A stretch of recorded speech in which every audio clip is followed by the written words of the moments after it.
नमस्कार दोस्तों, आपका हिस्ट्री 21 में बहुत बहुत स्वागत है।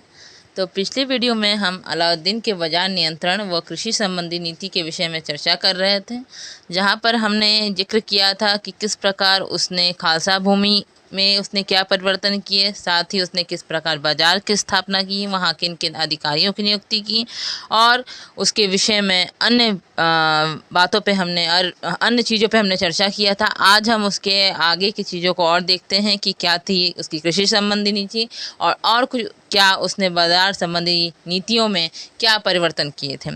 तो ये था कि जमाखोरी को उसने रोकने हेतु सभी बाजारों के नाम पंजिका में दर्ज किए गए तथा उनके एजेंटों व परिजनों को नियमों के उल्लंघन के लिए सामूहिक रूप से जिम्मेदार ठहराया गया। यानी कि अगर कोई एक भी गलती करता है या एक भी कोई भी ना थोड़ी सी भी भूल चूक होती है तो सामूहिक रूप से उसको भुगतान करना पड़ेगा।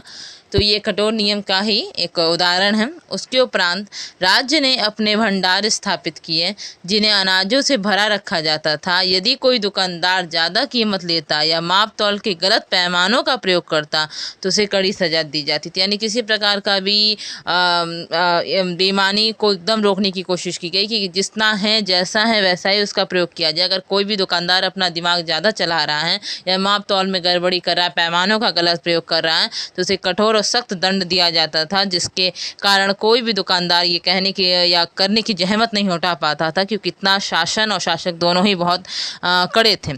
और उसके उस तत्कालीन चीज़ों का जो किस प्रकार बर्नी ने वर्णन किया है, बर्नी ने कहा है कि अकाल के समय भी कीमतों में एक बहुत कम मूल्य का सिक्का जो दाम या जिसे पाई कहा जाता उसकी भी बढ़ोतरी नहीं हो पाती थी। मतलब इतना सख्त था कि अकाल जिस समय अनाज की मारामारी होती थी, अनाज का बहुत अभाव होता था, उस टाइम भी एक पाई या एक दाम की भी बढ़ोतरी नहीं कर पाती। तो ये एक लेखक बर्नी के अनुसार बताया जा रहा है कि चीज़ें किस प्रकार थीं।